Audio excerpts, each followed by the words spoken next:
बस यही आपको निवेदन कर रहा हूँ कि बरगद का पेड़ ना हो तो बट सावित्री का पूजन कैसे करें। तो बरगद का गमला आप रख करके उसमें आप उसकी पूजा कर सकते हैं।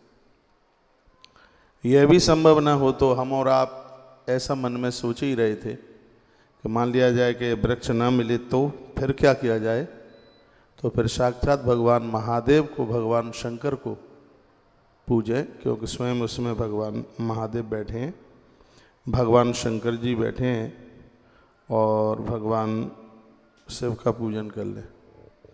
अब महादेव की परिक्रमा तो आदि लगती है, ऐसा विधान है कि महादेव की परिक्रमा लगती है आदि, और इसमें परिक्रमा तो कम से कम 7 तो लगती ही हैं।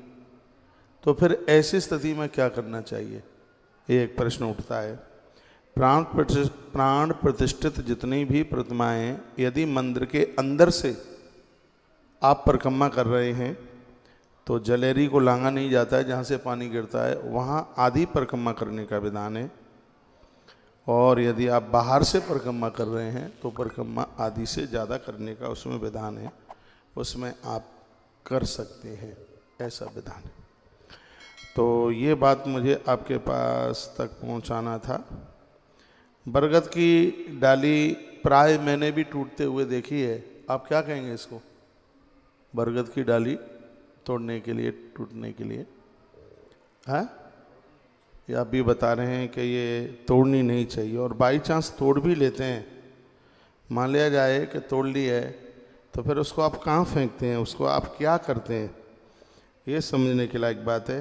यदि आपने उसको तोड़ भी लिया है तो उसको आप ऐसे ना डालें कि कहीं किसी के पाँव वगैरह पड़ जाए। फिर उस डाली को किसी पेड़ से बांध दीजिएगा, किसी वृक्ष से, मैं कहूँगा उसको बेलपत्र से बांध दें, आम के पेड़ से बांध दें, और उसको ऐसे ना कहीं फेंकें कि जिस पर किसी के पाँव लगे।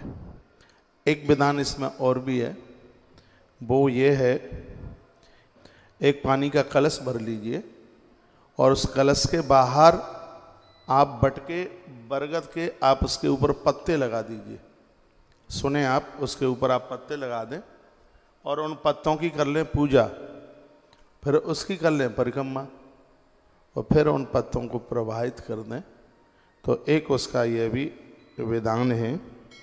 तो इस तरीके से, हाँ ये मैसेज लिखा हुआ है जी महाराज जी, यहाँ भी तिवारी जी बरगद की डाल लेकर के आते हैं और वहीं हम पूजा करते हैं। वैसे मैं शास्त्रोक्त बात आपको बोलूं, यदि आपके यहाँ पर ये व्यवस्था है तो आपको बट पेड़ के पास ही पूजा करने के लिए जाना चाहिए।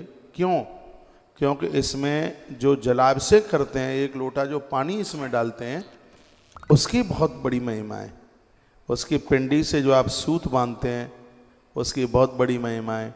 इसमें बीजना से हवा करनी होती है, इसमें बट पेड़ की भी की जाती है, फिर अपने आदमी की भी की जाती है, पति की जाती है। और इसमें चना रात्रि को भींगने के लिए डाला जाता है, और कल बट वृक्ष के नीचे भोग लगा करके ये चना सबको बांटा जाता है प्रसाद में।